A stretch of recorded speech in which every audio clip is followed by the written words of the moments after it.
सभी प्यारे व्यूअर्स का वेलकम है इस वीक के सेंटेंस ब्रेकिंग सेशन में। हर शनिवार को इस सेशन को मैं आप लोगों के लिए लाता हूँ क्योंकि 90% स्टूडेंट्स की प्रॉब्लम इंग्लिश में यही होती है, सेंटेंस जो दिख रहा है उसमें समझ में नहीं आ रहा है सर कहाँ है और पाँव कहाँ है ना। कौन सा वर्ड पहले आना था, कौन सा वर्ड बाद में आना था, किस वर्ड का क्या काम है। इस सेशन में मैं क्या करता हूँ, हम एक आर्टिकल लेंगे, उसके हर सेंटेंस के हर वर्ड को ब्रेक कर देंगे, ब्रेक करके जानेंगे लॉजिक के साथ में कैसे वो सेंटेंस बनाए और किस वर्ड का क्या पार्ट ऑफ स्पीच है, क्या काम है। इंटरेस्टिंग सेशन होता है, बहुत आपको बेनिफिट मिलेगा अगर आप इस टेक्निक को सीख लेते हैं। शुरू करेंगे, आज लेने वाले हैं द हिंदू का सेकंड एडिटोरियल। सुबह वाला जो आया ना, इसी को ब्रेक कर डालेंगे आज पूरा का पूरा, ठीक है। चलो आ जाओ। अ पॉलिटिकल वायरस, इसको हमने टाइटल दिया है। ये आर्टिकल लिखा हुआ है कैसे देश में कोरोना की सेकंड वेव आने के बावजूद जो देश की बड़ी पार्टियां हैं, खास करके बीजेपी, वो चाह ही नहीं रही हैं कि बंगाल में इलेक्शंस की रैलियां रुके। वो यही कह रहे हैं कि इलेक्शन की रैली से कोरोना का कोई कनेक्शन नहीं है, ठीक है। चलो, ये टाइटल है इसका। ध्यान रखना, हर सेंटेंस में हिडन एरर है, जानबूझ के रखी हुई। आप ब्रेक करें, ब्रेक करके उस एरर को ढूंढें, ठीक है। पहले सिंपल तरीके से पढ़ रहा हूँ मैं। The ECI woke up late to the ill effects the long campaign in Bengal had on publicly health। कह रहे जो ECI है ना, ये कौन है भाई? इलेक्शन कमीशन ऑफ इंडिया, ठीक है। वोक अप हो गई, जग गई। वेकअप होने का मतलब क्या होता है? जग जाना। और कब जगी? बहुत देरी से। अच्छा, किस चीज़ के लिए जगी? टू लगा के बता रहा है, इल इफ़ेक्ट्स के लिए, खराब प्रभावों के लिए। अच्छा, कौन से इल इफ़ेक्ट्स?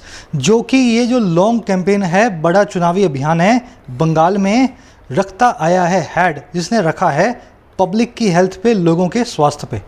तो ECI जो है ना, अब जाकर के जगी है देरी से उन खराब इफ़ेक्ट्स के लिए जो कि बंगाल के इलेक्शन में, बंगाल के कैंपेन में आए हैं पब्लिक की हेल्थ के ऊपर, ठीक है। इसको हमने एक बार ट्रांसलेट कर लिया है, अब इस सेंटेंस को ब्रेक करना है और देखना है इसमें कौन सी एरर है। ब्रेक करने के कुछ नियम है, मैं आपको हर बार बताता हूँ, अच्छे से आपको आने चाहिए। अभी तक सारे के सारे नाउन्स हैं ग्रीन कलर में, ऊपर कलर देखते जाओ। एडजेक्टिव ब्लू कलर में, वर्ब रेड कलर में, कंजंक्शन होगी तो येलो में, एडवर्ब आएगी तो पिंक कलर में। रूल नंबर 1 क्या है? सेंटेंस के अंदर एक सब्जेक्ट जरूर होगा, कम से कम एक होगा, 1000 भी हो सकते हैं, एक तो जरूर होगा। रूल नंबर 2 क्या है? हर सब्जेक्ट की कम से कम एक वर्ब जरूर होगी। मान लो 5 सब्जेक्ट हैं तो 5 वर्ब्स तो होंगी ही होंगी। और रूल नंबर 3 क्या है? हर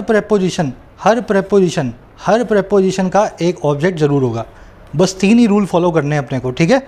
चलो आज एक काम करते हैं, सेंटेंस को मैं आपके सामने पहले तोड़ ही देता हूँ पूरा, ठीक है। तोड़ने के बाद आपको बताऊंगा मैंने कैसे तोड़ा। ECI है आपका सब्जेक्ट नंबर 1, वो है आपकी वर्ब नंबर 1। कैंपेन जो है आपका सब्जेक्ट नंबर 2, वर्ब है इसकी हेड, वर्ब नंबर 2। समझ गए? पहले सब्जेक्ट की वर्ब है वोक, दूसरे सब्जेक्ट की वर्ब है ये। अच्छा, अब एक एडवर्ब है, लेट एक एडवर्ब है, 2 प्रेपोजिशन है, इसका ऑब्जेक्ट है इफेक्ट्स। लॉन्ग जो है एक एडजेक्टिव है, कैंपेन को मॉडिफाई कर रहा है इस नाउन को। इन प्रेपोजिशन का ऑब्जेक्ट है बंगाल, ऑन प्रेपोजिशन का ऑब्जेक्ट है हेल्थ। पब्लिक लिए एक एडवर्ब है, इस हेल्थ नाम के नाउन को मॉडिफाई कर रही है। मैंने आपके सामने एक बार ब्रेक कर दिया है ना, अब मैं समझा देता हूँ ब्रेक मैंने किया कैसे। देखो ECI ये पूरा का पूरा ऐसे ही पड़ा रहेगा, मैं इसी के ऊपर आपको समझाता जाऊँगा, ठीक है। ECI जो है पहला नाउन मिला हमें, सेंटेंस का पहला नाउन, जिससे पहले कोई प्रेपोजिशन ना हो, जिससे पहले कोई वर्ब ना हो, वही सब्जेक्ट कहलाता है। इसलिए ECI बन गया आपका सब्जेक्ट, ठीक है। अब हर सब्जेक्ट को अपनी एक वर्ब तो चाहिए। इस सब्जेक्ट के बिल्कुल बाद में इसकी वर्ब रखी थी वॉक, और ये कौन सी फॉर्म है? वर्ब की सेकंड फॉर्म है। अब देखो, वेक के बाद में जब अप लग जाए, वेक प्लस में अप, ये बन जाती है एक फ्रेजल वर्ब। इसका मतलब क्या होता है? या तो नींद से जगना, जैसे आप सोए हुए हो, या फिर आप कोई ढीले हो गए हो, आप किसी काम में, आपको कुछ जो है समझ में नहीं आ रहा है, अचानक से आप जग जाते हो। जैसे एग्जाम से पहले आप जगते हो ना, 5 दिन 10 दिन पहले, वो नींद नहीं होती रियल में, पर जगना ही होता है वो भी, है ना। तो वेक अप एक नाम की जो फ्रेजल वर्ब होती है वो इस तरीके से काम करती है। अब यहाँ पे एडवर्ब होती है, वेक एक वर्ब है, ठीक है। लेट है एडवर्ब ऑफ टाइम, कब जगह ECI? देरी से जगह। 2 एक प्रेपोजिशन है, इस प्रेपोजिशन का ऑब्जेक्ट है इफेक्ट्स। इफेक्ट्स एक नाउन है, पीछे S लगा हुआ है, कॉमन नाउन है।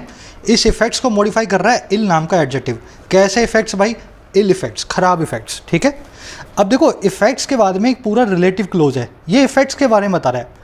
ये वो वाले इफेक्ट्स हैं जिन्होंने कैंपेन, जिन इफेक्ट्स को रखा गया कैंपेन के द्वारा बंगाल में। यहाँ पे बीच में दैट नाम का एक रिलेटिव प्रोनाउन होना चाहिए, दैट नाम का रिलेटिव प्रोनाउन होना चाहिए जो दोनों क्लोज को मिलाएगा। यहाँ पे लिखा नहीं हुआ क्योंकि इंग्लिश में दैट नाम के रिलेटिव प्रोनाउन को या कंजंक्शन को हम अक्सर ओमिट करते हैं, नहीं लिखते हैं, समझ गए ना। तो दैट यहाँ पे इनविजिबल पड़ा है। जैसे ही आपको पता लगा इस रिलेटिव क्लोज के बारे में, दैट के बारे में, आपको पता लग जाएगा ये बनेगा आपका सब्जेक्ट नंबर 2 कैंपेन। इस सब्जेक्ट नंबर 2 की वर्ब बनेगी हैड, हैव की सेकंड फॉर्म है, ठीक है। कैंपेन ने रखा, इन प्रेपोजिशन है, इसका ऑब्जेक्ट हो गया बंगाल नाम की स्टेट, एक प्रॉपर नाउन है। ऑन प्रेपोजिशन है, इसका ऑब्जेक्ट है हेल्थ नाम का नाउन। नाउन को हमने ग्रीन कलर देना है, यहाँ रह गया गलती से ब्लैक रह गया है ना, इस ऑन प्रेपोजिशन का ऑब्जेक्ट है। पब्लिकली इसको मॉडिफाई कर रहा है। आई थिंक समझ गए होंगे। अब आ जाओ सेंटेंस में जो एरर है उसको देख लेते हैं। ऑन प्रेपोजिशन का ऑब्जेक्ट क्या बनाया हमने, पब्लिक हेल्थ को, ठीक है। हेल्थ एक नाउन है, इसको ग्रीन कलर देना था, रह गया गलती से। अब ये बताओ पब्लिकली नाम की एडवर्ब क्या कर रही है। एडवर्ब का काम क्या होता है, किसी दूसरी एडवर्ब, किसी दूसरी वर्ब, किसी एडजेक्टिव को मॉडिफाई करना। हेल्थ तो एक नाउन है, इसलिए ऑन प्रेपोजिशन का ऑब्जेक्ट है। अगर ऐसा है तो पब्लिकली एडवर्ब यहाँ पे गलत लगी हुई है, एरर तो आपने पकड़ ली। अब इसको सही कैसे करें, इसको आप इसकी एडजेक्टिव या नाउन फॉर्म में बदल दो। अगर आप इसको एडजेक्टिव फॉर्म में बदलोगे तो ये हेल्थ को मॉडिफाई कर देगा, अगर इसको नाउन फॉर्म में बदलोगे तो ये हेल्थ के साथ में कंपाउंड नाउन बना लेगा। अब देखो पब्लिकली की जो एडजेक्टिव फॉर्म और नाउन फॉर्म है, एडजेक्टिव और नाउन फॉर्म है, दोनों ही क्या है, public. Public places, public health, है ना। तो पब्लिक जो है यहाँ पे आप लगा दोगे ना, इस ALY को उठा करके ये सेंटेंस सही हो जाएगा और ये एक एडजेक्टिव बन जाएगा, चाहे इसको नाउन बना लो चाहे एडजेक्टिव बना लो। समझ गए। चलो आगे बढ़ते हैं, आ जाओ अपने नेक्स्ट सेंटेंस पे। एक सवाल मेरे पास बहुत आता है, सर इतनी सारी वीडियोस आ गई हैं, मैं शुरू कहाँ से करूँ, मैं अभी भी चैनल पे नया आया हूँ, मुझे कहाँ से शुरुआत करनी चाहिए अपनी। देखो ये सारे के सारे ग्रामर रूल्स, ये सारी की सारी ब्रेकिंग की टेक्निक्स, सब कुछ मैं आपको सिस्टमेटिकली शुरू से लास्ट तक सिखा चुका हूँ। अगर आप सीखना ही चाहते हैं, अगला एग्ज़ाम पूरे कॉन्फिडेंस के साथ देना चाहते हैं, तो आप सीधे कूच करें चैनल के होम पेज पे। होम पेज पे आपको मिलेगी ये वाली प्लेलिस्ट, जैसे जैसे आप नीचे आएंगे, complete English grammar for all competitive exams, ठीक है। इस प्लेलिस्ट को आप चला लो, 15-20 दिन में पूरा कर लो, महीने भर में इंग्लिश का बेसिक्स आपका कंप्लीट हो जाएगा, SSC बैंक्स और जो रेलवेज़ का। चलिए, कह रहे the Election Commission of India's decision to restrict campaigning for the remaining 2 phases of the West Bengal assembly election are an instant of wisdom dawning late. कह रहे जो ECI है, इलेक्शन कमीशन ऑफ इंडिया है, इसका जो डिसीजन है, इसका जो फैसला है, रिस्ट्रिक्ट करने का, रोकने का, पाबंद करने का, कैंपेनिंग को, चुनाव अभियान को, और किसके लिए, आने वाले बचे हुए 2 फेजेस के लिए, 2 चरणों के लिए, 2 स्टेप्स के लिए, और किसके भाई, वेस्ट बंगाल के असेंबली इलेक्शन के, वेस्ट बंगाल के विधानसभा चुनावों के। कह रहे ये जो डिसीजन है ना इस तरह का, ये एक इंस्टेंट है, ये एक उदाहरण है, और किसका, विजडम का, बुद्धिमानी का, देरी से डाउन होने का। डाउन एक वर्ब होती है, DAWN, इसका मतलब होता है भोर पड़ना। भोर पड़ना जानते हो ना आप, मतलब सुबह की शुरुआत होना, जैसे सूरज उगता है ना, जब मुर्गे बांग देते हैं। अब इसका एक और मीनिंग भी होता है, लिटरल मीनिंग। ये तो लिटरल हो गया, एक फिगरेटिव मीनिंग होता है, किसी चीज़ की समझ आना आपको। जैसे सुबह होती है, रोशनी होती है ना, वैसे ही आपको जैसे समझ आती है ना, सुबह में सब चीज़ें आपको दिखती है, वैसे ही डाउन नाम की वर्ब ये भी बताती है कि किसी चीज़ की अंडरस्टैंडिंग आपको आ गई। तो विजडम जो है वो बड़ी देरी से जगी, इनकी देरी से जो है डाउन हुई। सेंटेंस आपने पढ़ लिया है, अब आओ इसको ब्रेक करना है। ब्रेक करके इसमें से एरर ढूंढेंगे। ब्रेक करने से पहले बहुत बड़ा काम लगता है, ब्रेक करने के बाद आपको दिखता है कि सब कुछ बहुत ईजी है। The Election Commission of India's, पीछे लगा हुआ है अपॉस्ट्रोफी एस। याद रखें, इंग्लिश में जो भी पजेसिव होगा, मेरा, तेरा, राम का, राम्स, माई, है ना, माई, और है, जो भी है पजेसिव जो है केस में बने हुए जितने भी प्रोनाउंस हैं या नाउंस हैं, सभी के सभी एडजेक्टिव का काम करते हैं। ECI वैसे तो एक नाउन है, इलेक्शन कमीशन ऑफ इंडिया, लेकिन ECI का अब उसका क्या डिसीजन। तो ये जो पूरा का पूरा है ना ये फ्रेज, ये एक्चुअल में ECI का पजेसिव है और एक एडजेक्टिव काम करेगा। और कौन से नाउन को मॉडिफाई करेगा, डिसीजन नाम के नाउन को जो है मॉडिफाई करेगा। अब ये डिसीजन आपको मिल गया, पहला ऐसा सब्जेक्ट, पहला ऐसा नाउन जिससे पहले ना कोई प्रेपोजिशन है ना कोई वर्ब है, ये क्या बन गया, आपका सब्जेक्ट बन गया। ठीक है, अब देखो सब्जेक्ट को चाहिए वर्ब, ठीक है, और रिस्ट्रिक्ट नाम की वर्ब पड़ी हुई है डिसीजन के बाद, लेकिन ये सब्जेक्ट की वर्ब नहीं है। अब कोई मुझसे पूछे क्यों नहीं है, क्योंकि ये टू लगा हुआ है इसके आगे। जब भी आपके सामने टू प्लस में वर्ब की बेस फॉर्म आ जाए, बेस फॉर्म और कुछ भी नहीं होती, वर्ब की फर्स्ट फॉर्म होती है जिसके पीछे एस या ईएस ना लगाओ, ठीक है। जब भी आपके पास टू प्लस में वर्ब की बेस फॉर्म आ जाए इसको कहते हैं नकारा वर्ब या इन्फिनेटिव। इन्फिनेटिव कुछ भी बन जाएगा, नाउन बन जाएगा, एडजेक्टिव बन जाएगा, एडवर्ब बन जाएगा, लेकिन कभी भी मेन वर्ब नहीं बनेगा। तो ये जो डिसीजन है ना, इसकी वर्ब कहीं और आएगी। ये टू रेस्ट्रिक्ट एक इन्फिनेटिव है, डिसीजन के बारे में बता रहा है एडजेक्टिवल इन्फिनेटिव। कौन सा डिसीजन? रिस्ट्रिक्ट करने वाला डिसीजन, समझ गए। आगे बढ़ो। रिस्ट्रिक्ट किसको करना है? इन्फिनेटिव ने अपनी वर्ब ली हुई है कैंपेनिंग नाम का नाउन, ठीक है। इसको आप जीरेंट भी मान सकते हो, चाहे नाउन मान लो, एक अपने आप में एक कैंपेनिंग एक नाउन भी होता है ना। फॉर प्रेपोजिशन है, प्रेपोजिशन का ऑब्जेक्ट है फेजिस, पीछे एस लगा हुआ है, कॉमन नाउन है। और कौन से फ्रेज? बचे हुए दो फ्रेज। तो ये दो भी एक एडजेक्टिव है और बचे हुए ये भी एक एडजेक्टिव है, दोनों एडजेक्टिव इस फेज को मॉडिफाई कर रहे हैं। ध्यान देना, अभी तक डिसीजन की वर्ब हमें नहीं मिली है। आगे बढ़ो। ऑफ प्रेपोजिशन है, इसका ऑब्जेक्ट है वेस्ट बंगाल असेंबली इलेक्शन, वेस्ट बंगाल के, पश्चिम बंगाल के विधानसभा चुनाव। ये पूरा का पूरा एक कंपाउंड नाउन है, सारा का सारा एक ही चीज़ की तरफ इशारा करता है ना। चार नाउन एक साथ मिले हुए हैं। अब देखो मिली है हमारे को वर्ब आर, डिसीजन को वर्ब दे दी हमने आर, यही आपकी एरर थी, समझे आप। इस सेंटेंस को जैसे आप ब्रेक करोगे ना, आपको पता लगेगा ये जो आर है ना, ये किसी और के लिए नहीं आया, फेजिस के लिए नहीं आया, ये आया सिर्फ और सिर्फ डिसीजन के लिए। डिसीजन एक सिंगुलर नाउन है, वर्ब भी सिंगुलर चाहिए, तो मैं इसकी जगह लगाऊंगा एस। एन प्रेपोजिशन है, इसका ऑब्जेक्ट है इंस्टेंट। ऑफ प्रेपोजिशन है, इसका ऑब्जेक्ट है विजडम। कौन सी विजडम? जो डाउन हो रही है, जो कि अपने आप में उदय हो रही है, और कब? लेट, देरी से। डाउनिंग एक पार्टिसिपल हो गया एडजेक्टिव, लेट एक एडवर्ब होगी, एडवर्ब ऑफ टाइम।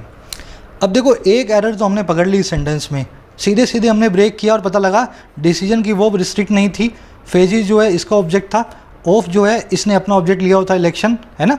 ये जो एरर, ये जो डिसीजन था इसकी वर्ब थी एक्चुअल में आर, आर को हमने बना दिया इज। ये बन गई हमारी एरर नंबर 1, ठीक है। अब एरर नंबर 2 देखो।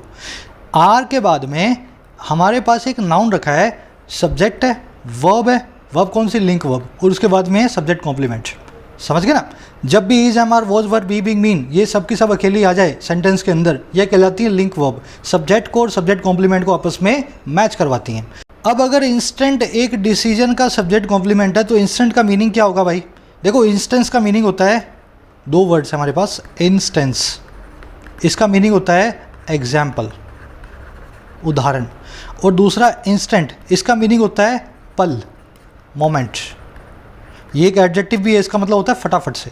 तो चाहे तो आप इसको फटाफट से मान लो, चाहे आप इसको मोमेंट मान लो। ये डिसीजन ना तो मोमेंट है, ना कोई ये फटाफट से होने वाला काम है। एक्चुअल में जो करेक्ट वर्ड हमें यूज़ करना था ना, यहाँ पे इंस्टेंट की जगह हमें यूज़ करना था इंस्टेंस, ठीक है। दोनों एक जैसे वर्ड है पर अलग अलग मीनिंग रखते हैं। तो हमारे पास डिसीजन का सब्जेक्ट कॉम्प्लीमेंट इंस्टेंस होना चाहिए। बड़े नेक्स्ट क्वेश्चन की तरफ। अब थोड़ा थोड़ा हमने टेम्पो बढ़ा देंगे, एरर्स को और अच्छे लेवल का बनाने वाले हैं, ठीक है। कह रहे नेवरदलेस, नेवरदलेस का मतलब है सब चीज़ों के बावजूद, है ना, सब चीज़ों के होने के बावजूद। कह रहे बावजूद सब चीज़ों के, सेंटेंस एडवर्ब होती है, पूरे सेंटेंस को मॉडिफाई करती है।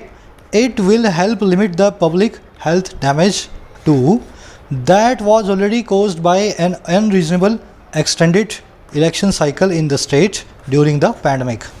कह रहे सब चीज़ों के बावजूद, सब चीज़ों के बाद नेवरदलेस, ये जो चीज़ है ना, ये जो डिसीजन है, ये हेल्प करेगा लिमिट करने में पब्लिक की हेल्थ की डैमेज को, पब्लिक के स्वास्थ्य को, नुकसान को। अच्छा, लिमिट कहाँ तक करेगा? उस हद तक जो कि ऑलरेडी कॉज थी, जो कि ऑलरेडी हो चुकी थी एक अनरीजनेबल एक्सटेंडेड इलेक्शन साइकिल से, एक बिना बात के लंबे चलने वाले इलेक्शन के साइकिल से, इस स्टेट में, इस जो है वेस्ट बंगाल में पैंडमिक के दौरान, ड्यूरिंग द पैंडमिक। एक बार फिर से रिपीट कर रहा हूँ, थोड़ा टेढ़ा सेंटेंस है, तभी आप एरर भी निकाल पाओगे। पहले मीनिंग जान लो। सब चीज़ों के बावजूद ये डिसीजन जो इट है हेल्प करेगा लिमिट करने में, कंट्रोल करने में पब्लिक की हेल्थ की डैमेज को। टू कहाँ तक? देखो लिमिट टू कहाँ तक लिमिट करेगा? वहाँ तक जहाँ तक ऑलरेडी कोज थी एक अनरीजनेबल एक्सटेंडेड इलेक्शन साइकिल से स्टेट में पैंडमिक के दौरान। तो उस एक्सटेंट तक समझ लो, है ना, उसी लेवल तक लिमिट कर देगा। अब आगे और जो है डैमेज नहीं होने देगा। अब सेंटेंस को ब्रेक करेंगे, ब्रेक करके एरर को निकालेंगे, ठीक है। एक भी हो सकती है और दो भी हो सकती है, पहले ब्रेक करते हैं फिर देखते हैं। नेवरदलेस सेंटेंस एडवर्ब होती है, पूरे सेंटेंस को मॉडिफाई करती है ना। ऐसी कई सारी सेंटेंस एडवर्ब्स मैं आपको करवा चुका हूँ, सब्सिक्वेंटली है, नेवरदलेस है। अब देखो इट आपका पहला ऐसा नाउन या प्रोनाउन है जो कि सेंटेंस के शुरू में भी आ रहा है बिना किसी वर्ब और प्रेपोजिशन को फॉलो किए। क्या कहलाएगा भैया? ये कहलाएगा आपका सब्जेक्ट, ठीक है, सब्जेक्ट नंबर 1।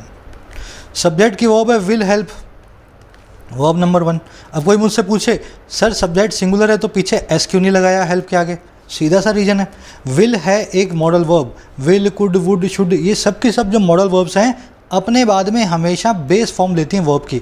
इट के हिसाब से हेल्प्स आना चाहिए, लेकिन इस विल की वजह से हेल्प ही आएगा, हेल्प्स नहीं आएगा। आगे बढ़ते हैं, ये सब्जेक्ट ये वर्ब। अब देखो हेल्प के बाद में आप जानते हो टू इन्फिनिटिव भी आता है और बेयर इन्फिनिटिव भी आता है। They helped us pass this exam, उन्होंने हेल्प किया हमें एग्ज़ाम को पास करने के लिए, या to pass this exam, exam को पास करने के लिए। तो यहाँ पे अगर इन्फिनिटिव लगाया ना बेयर इन्फिनिटिव, इसकी जगह पे टू इन्फिनिटिव भी हो सकता था। ये काम क्या करता है? ये काम करता है ऑब्जेक्ट कॉम्प्लीमेंट का या एक एडजेक्टिव का। पॉजिटिव वाली वीडियो में अच्छे से समझाया हुआ है हेल्प के बाद में कैसे एक बेयर इन्फिनिटिव आता है। इसको आप एडजेक्टिव बोलेंगे, ऑब्जेक्ट कॉम्प्लीमेंट है। आगे बढ़ो। अब देखो लिमिट किसको करना है, किस चीज़ को कंट्रोल करना है। लिमिट करना मतलब सीमित करना। पब्लिक हेल्थ डैमेज को, पब्लिक हेल्थ डैमेज, 3 नाउन एक साथ मिलकर के कंपाउंड नाउन बना रहे हैं। अच्छा लिमिट कहाँ तक करना है?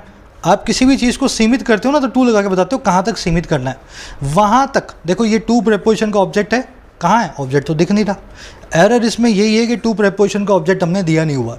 सीमित कहाँ तक करना है? जैसे मैं यूँ बोलूँ कि हम जो है अभी अपने इंपोर्ट्स को सीमित करेंगे, लिमिट करेंगे। We will limit our imports to $50 billion. तो ये सीमित होने की सीमा है, समझ गए मेरी बात को? तो टू के बाद में इस प्रेपोजिशन का ऑब्जेक्ट होना चाहिए, जो कि हमने यहाँ पे नहीं दिया हुआ है। पूरा मैं ब्रेक कर दूँ फिर बताऊँगा इसको सही कैसे करना है, ठीक है? अब देखो दैट हो गया रिलेटिव प्रोनाउन, सब्जेक्ट नंबर 2। इसकी वर्ब होगी was, caused, verb number 2। Already एक एडवर्ब है, बाय प्रेपोजिशन है। प्रेपोजिशन का ऑब्जेक्ट है इलेक्शन साइकिल। और कौन सा इलेक्शन साइकिल? जो अनरीजनेबल एक्सटेंडेड है, जो बिना बात का, बिना रीजन के लंबा चल रहा है। इन प्रेपोजिशन है, इसका ऑब्जेक्ट है स्टेट। ड्यूरिंग प्रेपोजिशन है, इसका ऑब्जेक्ट है पैंडेमिक। एक बार फिर से समझ लो, अब फिर एरर बताऊंगा ना तब आपको समझ में आना चाहिए जो मैं बता रहा हूँ, ठीक है? It subject number 1, will help verb number 1। Help के बाद में लिमिट नाम का एक जो है बेनिफिटिव पड़ा है। लिमिट किसको करना है? पब्लिक हेल्थ डैमेज को। इस वर्ब का ऑब्जेक्ट है, वर्ड का रिप्लाई कर रहा है public health damage. To preposition है, इसका ऑब्जेक्ट हमें दिया नहीं हुआ। अचानक से एक रिलेटिव प्रोनाउन आ गया दैट नाम से, अचानक से आया, ठीक है? दैट जो है इसका एंटीसीडेंट हमें पता नहीं है कौन है, बस आ गया ये कहीं से। इस दैट को हमने सब्जेक्ट नंबर 2 मान लिया। वॉज, कॉज्ड इसकी वर्ब नंबर 2 मान ली। ऑलरेडी एक एडवर्ब होगी। बाय प्रेपोजिशन का ऑब्जेक्ट हो गया साइकिल। साइकिल है अनरीजनेबल एक्सटेंडेड। इनका ऑब्जेक्ट है स्टेट ड्यूरिंग द पैंडेमिक। अब देखो इसको सही कैसे किया जाए। जब भी आपके पास ऐसा केस आए जब प्रेपोजिशन का ऑब्जेक्ट ना हो तो उसका रीज़न पता क्या होगा? उसका रीज़न एक सीधा सा होगा, एंटीसीडेंट रिलेटिव प्रोनाउन का गायब है। इस दैट को कोई एंटीसीडेंट भी नहीं मिला। कौन भाई? किसको कॉज किया था? दैट किसके लिए आया है? किसी भी चीज़ के लिए नहीं आया। और टू का कोई जो ऑब्जेक्ट भी नहीं है। ये सीधा सा क्लासिक केस है व्हाट नाम के रिलेटिव प्रोनाउन के यूज़ का। जब भी आपके पास एंटीसीडेंट ना हो आप व्हाट नाम के रिलेटिव प्रोनाउन को यूज़ करते हैं। आप चुपचाप क्या करेंगे? इस दैट को निकाल के व्हाट लगा देंगे। आ जाओ इस कॉन्सेप्ट को समझ लेते हैं अलग स्लाइड लेके। Most of the story that या what she told was a lie. ज़्यादातर जो स्टोरी उसने बताई थी वो एक झूठ था, मतलब उसकी स्टोरी का ज़्यादातर जो हिस्सा था वो एक लाई था। स्टोरी के लिए आया हुआ रिलेटिव क्लोज है दैट या व्हाट शी टोल्ड। अब देखो ऑफ प्रेपोजिशन का ऑब्जेक्ट है स्टोरी। स्टोरी ही एंटीसीडेंट है इस रिलेटिव क्लोज का। समझ गए ना? कौन सी स्टोरी? जो उसने हमें बताई थी। अगर ऐसा है तो मैं यहाँ पे दैट और व्हाट में से व्हाट को कभी भी चूज़ नहीं करूँगा। व्हाट तभी चूज़ होता है जब एंटीसीडेंट ना दिया हो। एंटीसीडेंट दिया हुआ है, आप हु, विच, दैट या हुम जो भी आप चूज़ करना चाहें उसको करेंगे, है ना? इस केस में दैट सेट बैठेगा। लेकिन अगला सेंटेंस देखो, मीनिंग वही है। मोस्ट ऑफ दैट या what she told was a lie. ज़्यादातर जो उसने हमें बताया वो एक झूठ था। अब देखो ऑफ प्रेपोजिशन का कोई ऑब्जेक्ट यहाँ पे है ही नहीं, और दैट या व्हाट शी टोल्ड इसका कोई एंटीसीडेंट भी हमें नहीं दिख रहा। जो भी उसने हमें बताया था ना, हमें नहीं पता वो क्या था। वो कोई स्टोरी थी, वो कोई स्टेटमेंट थी, या कुछ भी था, वो हमें पता ही नहीं है वो क्या है ना?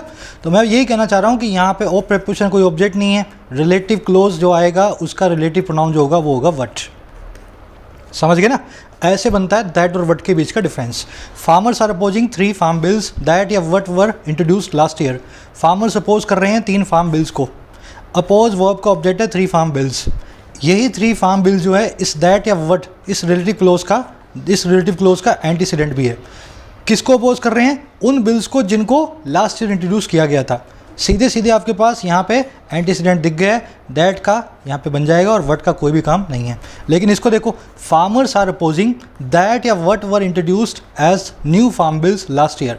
फार्मर्स अपोज कर रहे हैं उस चीज़ को जिस चीज़ को इंट्रोड्यूस किया गया था नए फार्म बिल्स की तरह लास्ट ईयर। वही बात है, कहने का तरीका अलग है। अपोज किसको किया जा रहा है हमें पता नहीं है, यहाँ पे कोई एंटीसीडेंट इस रिलेटिव क्लोज का नहीं है। अगर ऐसा है, एंटीसीडेंट इनविजिबल है, वर्ड को चूज़ करो, दैट को निकाल दो। समझ गए? बस यही काम यहाँ पे हुआ था। डिटेल में आपको मैंने समझा दिया है ना। डैमेज टू लिमिट कहाँ तक करना है? उस एक्सटेंट तक। वो एक्सटेंट यहाँ पे जो है टू प्रीपोजिशन का ऑब्जेक्ट होना चाहिए था, पर है नहीं। अगर नहीं है तो उस दैट को निकालो और यहाँ पे लिख दो वर्ड। या दूसरा तरीका क्या है, इस टू के बाद में एक एक्सटेंट नाम का, एक्सटेंट या लेवल, एक्सटेंट या लेवल नाम का एक ऑब्जेक्ट जोड़ दो इस टू प्रीपोजिशन का, जिसके लिए दैट नाम का रिलेटिव प्रोनाउन आएगा और सेंटेंस सही हो जाएगा। इस सेंटेंस में एक और एरर है, दूसरी एरर बता देता हूँ मैं आपको। ये इलेक्शन साइकिल जो है अनरीजनेबल एक्सटेंडेड है। देखो, एक्सटेंडेड के लिए ही अनरीजनेबल नाम का एडजेक्टिव आया है। कौन सा, कैसे एक्सटेंडेड है? बहुत ही ज़रूरत से ज़्यादा एक्सटेंडेड है। एक्सटेंडेड एक वर्ब की थर्ड फॉर्म एडजेक्टिव है। एडजेक्टिव को मॉडिफाई कभी एडजेक्टिव नहीं करता, तो क्या करूँगा, इसको मैं एडवर्ब फॉर्म में बदलूंगा, अनरीजनेबली एक्सटेंडेड इलेक्शन साइकिल। ठीक है, एक्सटेंडेड के लिए आया है ना, जरूरत से ज़्यादा एक्सटेंडेड, तो जरूरत से ज़्यादा एक्सटेंडेड के लिए हमें यहाँ पे एडवर्ब को यूज़ करना है। इस एबल के पीछे से वाई लगा करके इसको एबली बना दूंगा, अनरीजनेबली एडवर्ब बन जाएगा। आ जाओ, थोड़े से अच्छे लेवल के एरर्स रखी हैं मैंने, घबरा मत जाना, है ना। घबराने के लिए नहीं है, आपके लिए, आपके एग्जाम का लेवल ऐसा है ना। आई थिंक ये लास्ट सेंटेंस होगा अपना, फटाफट देख लेते हैं। After the Calcutta high court short for an action taken report on what measures it was adopting in the context of spreading pandemic, the election commission has ordered for cancellation of all the rallies and road show। अब देखो, बता रहा है election commission जगह कैसे, कह रहा है बाद में जब कलकत्ता हाई कोर्ट ने सॉट फॉर किया, सीक सॉट, सीक की सेकंड फॉर्म है सॉट। सॉट का मतलब, सीक का मतलब मांगना किसी चीज़ को, तो ये V2 है। कह रहा है जब हाई कोर्ट ने मांगा, किसको भाई मांगा? एक एक्शन टेकन रिपोर्ट को, ऐसी रिपोर्ट को जिसमें बताया कि क्या एक्शन आपने लिया गया है ना, और किस चीज़ पे, किस टाइप के मेजर्स, किस टाइप के कदम जो है ये अडॉप्ट कर रहा था। कौन है ये हमें पता नहीं है, हाई कोर्ट नहीं, कौन अडॉप्ट कर रहा था ये हमें आगे बताएगा, है ना। और कब, इस कॉन्टेक्स्ट में, इस हालात में जो है बढ़ती हुई पैंडेमिक का, बढ़ती हुई महामारी का। तो कह रहा है इस जो है इसके बाद में, इस पूरे कार्यक्रम के बाद जो ईसी है, अब इसी के लिए आया था, जो इलेक्शन कमीशन है उसने ऑर्डर कर दिया है कैंसिलेशन को, सभी रैलीज़ को और रोड शोज़ को। समझ गए ना। तो हाई कोर्ट ने इलेक्शन कमीशन से पूछा, भाई क्या मेजर्स लिए तुमने महामारी को देखते हुए, क्या अडॉप्ट किए? तो ईसी बोला, भाई कुछ नहीं किया था, गलती हो गई, अब फटाफट से कैंसिल कर रहा हूँ सारी रैलियों को, रोड शोज़ को। आ जाओ, इस सेंटेंस को क्या करेंगे, ब्रेक करेंगे। ये सिंपल सी एरर है, ईजिली आपको पकड़ में आ जानी चाहिए। ठीक है, आफ्टर प्रेपोजिशन है, सॉरी यहाँ पे देखो, आफ्टर जो है ना, आफ्टर, कई ऐसे वर्ड्स हैं इंग्लिश में जो प्रेपोजिशन भी होते हैं और कंजंक्शन भी होते हैं, है ना। अब कन्फ्यूजन क्या होती है लोगों को, आप जैसे इसको प्रेपोजिशन मांगोगे, ये कंजंक्शन इसका जो ऑब्जेक्ट बन जाएगा, फिर आप बोलोगे सर ये वर्ब किसकी आ गई। ध्यान देना, आफ्टर जो है ना, आफ्टर दोनों ही काम करता है। अगर इसके बाद में क्लोज हो, एक सब्जेक्ट पड़ा हो, एक वर्ब पड़ी हो, तब तो बन जाएगा एक कंजंक्शन। अगर इसके बाद में वर्ब ना पड़ी हो, खाली खाली एक सब्जेक्ट, एक जो है ना नाउन आया हो, तब ये बन जाएगा प्रेपोजिशन। तो यहाँ पे कौन सी फॉर्म है आफ्टर की भाई? कंजंक्शनल फॉर्म है। ठीक है, तो आफ्टर हो गई conjunction. Calcutta high court subject, high court की वर्ब बन गई वर्ब जो है सॉट, सब्जेक्ट 1 वर्ब नंबर 1। अच्छा, फॉर प्रेपोजिशन, इसका ऑब्जेक्ट है एक्शन टेकन रिपोर्ट, जिसमें एक्शन एक नाउन है, टेकन एक एडजेक्टिव है, रिपोर्ट एक नाउन है। एक्चुअल में ये पूरा एक कंपाउंड नाउन होता है, पर अगर आप इसको मानना चाहो तो एक्शन टेकन को पूरे को मान लो एक एडजेक्टिव और रिपोर्ट को मान लो नाउन। जो मानना है इसको मान लो, ये पूरा एक ही चीज़ को डिनोट करता है। ठीक है, फॉर प्रेपोजिशन का ऑब्जेक्ट बन के। अच्छा, और किस चीज़ पे? ऑन प्रेपोजिशन का ऑब्जेक्ट है मेजर्स। वर्ड यहाँ पे एक एडजेक्टिव का काम कर रहा है, किस टाइप के मेजर्स, है ना, कौन से मेजर्स। अब देखो, मेजर्स के बाद में दैट नाम का रिलेटिव प्रोनाउन है, जो कि यहाँ पे हमने छोड़ रखा है, ओमिट किया हुआ है। वो वाले मेजर्स जो कि अडॉप्ट कर रहा है, समझ रहे मेरी बात को? कौन से मेजर्स? जो कि ये अडॉप्ट कर रहा है, दैट इट वॉज अडॉप्टिंग। ठीक है, तो ये हो गया सब्जेक्ट नंबर 2, वर्ब होगी रिलेटिव क्लोज की वर्ब नंबर 2। इन प्रेपोजिशन ऑब्जेक्ट है कॉन्टेक्स्ट, ऑफ प्रेपोजिशन ऑब्जेक्ट है पैंडेमिक। कौन सी पैंडेमिक? बढ़ती हुई पैंडेमिक, स्प्रेड होती हुई। स्प्रेडिंग एक एडजेक्टिव है, प्रेजेंट पार्टिसिपल। अब देखो, लग गया कोमा और नया क्लोज शुरू हो गया। कोई मुझसे पूछे सर नया क्लोज कैसे शुरू हो गया, ये पड़ी आफ्टर नाम की कंजंक्शन। ये कंजंक्शन ने इस पूरे वाले को इससे मिलाने का काम किया है, शुरू में आई हुई है ये वाली कंजंक्शन, ठीक है। तो ये बन गया आपका सब्जेक्ट नंबर 3। सब्जेक्ट नंबर 1 था Calcutta high court, verb number 1 थी सॉट, सब्जेक्ट नंबर 2 था रिलेटिव प्रोनाउन वाला, रिलेटिव क्लोज का, और वर्ब नंबर 2 थी इसकी वॉज अडॉप्टिंग, और सब्जेक्ट नंबर 3 है इलेक्शन कमीशन, और वर्ब है इसकी हैज़ ऑर्डर्ड। 4 प्रीपोजिशन का ऑब्जेक्ट है कैंसलेशन, ऑफ प्रीपोजिशन का ऑब्जेक्ट है रैलीज, और दूसरा ऑब्जेक्ट है रोड शोज़। एक ही प्रीपोजिशन 2 ऑब्जेक्ट ले सकती है, 2 से ज़्यादा भी ले सकती है अगर बीच में कॉमा या एंड लगाओ। ये एंड जो है कंजंक्शन इन दोनों ऑब्जेक्ट्स को आपस में मिला रही है। समझ गए? थोड़ा लंबा सेंटेंस है मानता हूँ मैं, थोड़ा कंफ्यूजिंग भी आपको लग सकता है। एक बार सब्जेक्ट वो अब आपके सामने लिख रहा हूँ, फिर ढूंढनी है इसमें से अपने को एरर, ठीक है। सामने है बड़ी बड़ी फुटबॉल जितनी एरर, अभी दिख जानी चाहिए आपको। देखो साफ साफ लिखता हूँ ना, subject 1 verb 1, subject 2 verb number 2, subject 3 और वर्ब नंबर 3। अब ये बताओ सीक और ऑर्डर, सीक और ऑर्डर वर्ब चैप्टर में आपने अच्छे से पढ़ा है मेरे साथ। सीक और ऑर्डर दोनों की दोनों ट्रांजिटिव वर्ब्स हैं। ट्रांजिटिव वर्ब का मतलब क्या है? अपने बाद में कभी भी प्रेपोजिशन नहीं लेंगी। अगर ऐसा था, अगर ये ट्रांजिटिव वर्ब्स थी तो मैं क्या करूँगा, इस 4 को यहाँ से निकालूंगा और इस 4 को भी यहाँ से निकालूंगा। समझ गए? ट्रांजिटिव वर्ब्स कभी भी अपने बाद प्रेपोजिशन नहीं लेती हैं। सीक और ऑर्डर दोनों यहाँ पे वर्ब फॉर्म में है। अगर ऐसा है तो मैं इस 4 को निकाल दूंगा। अब कोई मुझसे पूछे सर ऑर्डर के बाद में तो 4 आता है, बिल्कुल आता है। ये तब आता है जब ऑर्डर एक नाउन हो। आपने सेंटेंस को ब्रेक करके ही समझा है कि ऑर्डर यहाँ पे एक वर्ब है, हैज़ नाम की हेल्पिंग वर्ब के बाद V3 लगी हुई है। नाउन होने का इसका सवाल ही नहीं है। अगर नाउन नहीं है तो ये 4 जो है बिना काम का बीच में घुसा रखा है। बढ़े आगे, ये लास्ट ही था क्या? ये लास्ट है, ये लास्ट है, ठीक है। फिर आपको मैं आज का क्विज़ दे दूंगा। क्विज़ के अंदर को भी आपको ब्रेक करना है और जो उसमें से एरर को पकड़ के ढूंढ के निकालना है। करा only meetings those are attended by no more than 500 people will be allowed now. कह रहा वही वाली मीटिंग्स जो कि अटेंड की जाती हैं 500 से ज़्यादा लोगों के ना द्वारा, मतलब नो मोर देन 500, मतलब 500 हो सकती हैं, 501 से ज़्यादा नहीं होनी चाहिए। तो कह रहा ऐसी मीटिंग्स जो हैं वही जो है जो अटेंड की जाती है इतने लोगों द्वारा, वो अब अलाउड होगी अब जो है नाउ ऑनवर्ड्स। सिंपल सा सेंटेंस है। आ जाओ इसको ब्रेक करते हैं। कूलेस्ट एरर, कूलेस्ट की स्पेलिंग क्या होती है? कूलेस्ट, ठीक है। पूरे सेशन की सबसे कूल एरर इसी वाले सेंटेंस में, ध्यान से देखना, मज़ा भी आएगा आपको। ओनली हो गया एक एडजेक्टिव, मीटिंग्स हो गया एक नाउन। कौन सी मीटिंग्स? वही वाली मीटिंग्स। देखो पहला ऐसा नाउन मिला, पीछा एस लगा हुआ है, कॉमन नाउन है, जिससे पहले कोई प्रेपोजिशन नहीं, कोई जो है इससे पहले वर्ब नहीं। तो क्या बन गया नाउन? बाय डिफ़ॉल्ट बन गया मेरा सब्जेक्ट। अब सब्जेक्ट के बाद में हमने दोज और उसके बाद में एक वर्ब भी आ रही है, मतलब ये मीटिंग्स के लिए बना हुआ एक रिलेटिव प्रोनाउन है। मेरी बात समझो, सब्जेक्ट जो है इसकी वर्ब तो बाद में आएगी, वर्ब की जगह हमारे पास एक रिलेटिव प्रोनाउन रखा हुआ है दोज। दोज के बाद में आर अटेंडेड नाम की वर्ब रखी हुई है इस रिलेटिव प्रोनाउन की। तो ये हो गया सब्जेक्ट नंबर 1 और सब्जेक्ट नंबर 2 और इसकी वर्ब नंबर 2, वो वाली मीटिंग्स जो अटेंड की जाती हैं। बाय प्रेपोजिशन है, इसका ऑब्जेक्ट है पीपल, और पीपल कौन से people? No more than 500। Then conjunction इन दोनों एडजेक्टिव्स को मैच करवा रही है। वो आपने वो वाला साइन देखा होगा ना, ये वाला साइन, ये वही काम कर रहा है। नो मोर देन 500 का मतलब है 500 और ये हो गए पीपल, ऐसा समझ गए ना। तो पीपल जो है लेस देन और इक्वल टू 500 होने चाहिए। तो नो मोर देन 500 जो है ना वो इस वाले साइन को बताता है। समझ गए? एक एडजेक्टिव है।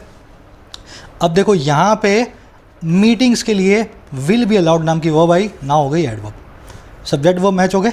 मीटिंग्स बन गया subject number 1, will be allowed बन गई वर्ब नंबर 1, दोज बन गया सब्जेक्ट नंबर 2, वर्ब नंबर 2 बन गई आर अटेम्प्टेड। बाय प्रीपोजिशन का ऑब्जेक्ट हो गया पीपल। अब बोलोगे सर इसमें एरर तो कहीं है ही नहीं। बहुत शानदार और कूल एरर है इसमें, ठीक है। आ जाओ अलग से स्लाइड लेके बता देता हूँ तुम्हें। इस पर मुझे लगता है कन्फ्यूजन बहुत लोगों को है, बिना बात की कन्फ्यूजन है, एक बार में समझ में आ जाएगा, ध्यान समझना। This is my car, those are my cars. देखो दैट है ना, दैट, इसकी प्लूरल फॉर्म होती है दोज, ठीक है। दैट होता है सिंगुलर, दोज होता है प्लूरल। अब ये दैट होता क्या है? ये 3 चीज़ें होता है, एडजेक्टिव होता है, प्रोनाउन होता है और रिलेटिव प्रोनाउन होता है, ठीक है। और दोज जो होता है ना, ये सिर्फ 2 ही चीज़ें होता है, एडजेक्टिव होता है और प्रोनाउन होता है। रिलेटिव प्रोनाउन जो है ना, रिलेटिव प्रोनाउन दैट, इसकी कोई भी प्लूरल फॉर्म नहीं होती। समझो मेरी बात को। दैट और दोज दो अलग अलग चीज़ें हैं, एक प्लूरल है एक सिंगुलर है। दैट एडजेक्टिव होता है, प्रोनाउन होता है, रिलेटिव प्रोनाउन होता है। दोज एडजेक्टिव होता है, प्रोनाउन होता है, लेकिन रिलेटिव प्रोनाउन नहीं होता। तो रिलेटिव प्रोनाउन जो दैट है ना, वो चाहे सिंगुलर हो चाहे प्लूरल हो, और हर रिलेटिव प्रोनाउन हु है, विच है, दैट है, हुम है, हुज है, वट है, कोई भी रिलेटिव प्रोनाउन चाहे सिंगुलर हो चाहे प्लूरल हो, कभी भी अपनी फॉर्म को चेंज नहीं करता। पर लोग गलती क्या करते हैं, दैट को रिलेटिव प्रोनाउन की फॉर्म में भी दोज लिखे आते हैं जब प्लूरल चाहिए हो। अब देखो सेंटेंस को ध्यान से, दैट इज़ माई कार, वो मेरी कार है।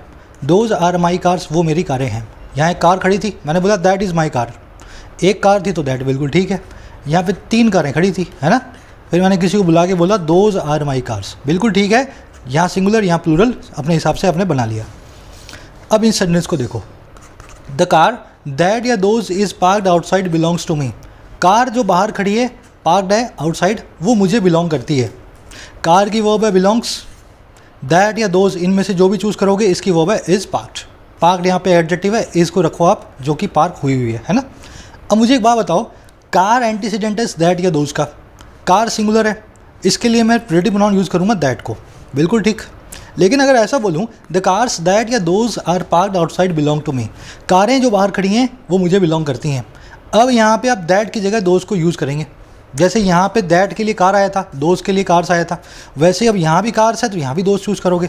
लेकिन ध्यान दे लेना, दोज नाम का कोई रिलेटिव प्रोनाउन हमारे पास नहीं है। दैट है ना, दैट सिंगुलर एंटीसीडेंट हो चाहे प्लूरल एंटीसीडेंट हो, ये दैट ही रहेगा। एक कार हो या 1000 कार हो, एंटीसीडेंट से कोई फ़र्क नहीं पड़ता। अगर आपने दैट लगाना है तो दैट ही लगाना है, समझ गए ना। तो ये रिलेटिव क्लोज के अंदर कभी भी दोज मत लगाए ना, यही गलती हमने यहाँ पे की हुई है। मीटिंग्स जो कि अटेंड की जाती है 500 से ज़्यादा लोगों से नहीं, तो मीटिंग्स के लिए हमने रिलेटिव प्रोनाउन यूज़ किया है। हटा दो इसको, इसकी जगह लगाओ दैट, समझ गए। अब मेरा आपसे एक सवाल है, सवाल नहीं है यार, तुम ही मुझसे पूछोगे कमेंट्स में, तो मैं तुम्हें बता ही देता हूँ अभी, ठीक है। जिसको वीडियो लंबी लग रही हो, अब यहाँ पे आप जो है अपनी आज़ादी आपको मिल गई है, आप जा सकते हैं। फिर भी किसी के मन में सवाल है, उन लोगों के लिए बता रहा हूँ मैं। कोई मुझसे ये बोले सर दोज यहाँ पे एक प्रोनाउन भी तो हो सकता है, आपको किसने बोला ये एक रिलेटिव प्रोनाउन है? ध्यान दे लेना, दोज तभी प्रोनाउन बनता है जब इसके बाद में कोई एडजेक्टिव पड़ा हो। I met those waiting for me, मैं उनसे मिला जो मेरे लिए वेट कर रहे थे। दोज के बाद में अगर एक एडजेक्टिव क्लोज पड़ा हो या एडजेक्टिव फ्रेज पड़ा हो या पार्टिसिपल पड़ा हो, तभी हम दोज को यूज़ करते हैं। सिंपल सा फॉर्मूला है, कई बार ट्यूटोरियल में करवाया मैंने आपको। तो क्या इसके बाद कोई एडजेक्टिव पड़ा है? नहीं पड़ा ना। तो क्या होगा मेरे भाई, ये एक रिलेटिव प्रोनाउन होगा, ना कि एडजेक्टिव, ना कि प्रोनाउन। चलिए आज का आपका क्विज दिखा देता हूँ। ये आपका सेंटेंस है, ब्रेक कर डालो इसको। एरर इसमें आपको मिलेगी, एरर को भी ढूंढना है आपको, है ना। फटाफट ब्रेक करो, और मैं इसको आपको ब्रेक किया हुआ दिखा भी रहा हूँ। एरर को मैं कमेंट्स में डालूँगा। ये है ब्रेक किया हुआ। चैनल को सब्सक्राइब कर लेना, वीडियो को लाइक कर लेना, शेयर कर लेना। वैसे तो मैं बोल देता हूँ, आप करते नहीं हो, चलो आपकी मर्ज़ी, पर करोगे तो चैनल ग्रो होता है ना। इन वीडियोस को बनाने का मुझे मज़ा आता है जब मुझे दिखता है यार 15,000 20,000 लोग देख रहे हैं, ठीक है। चलो मुलाकात लूँगा कल सुबह में। कल आपके लिए सरप्राइज़ है, कल कुछ नया करेंगे, ग्रामर का portion. Until then signing out.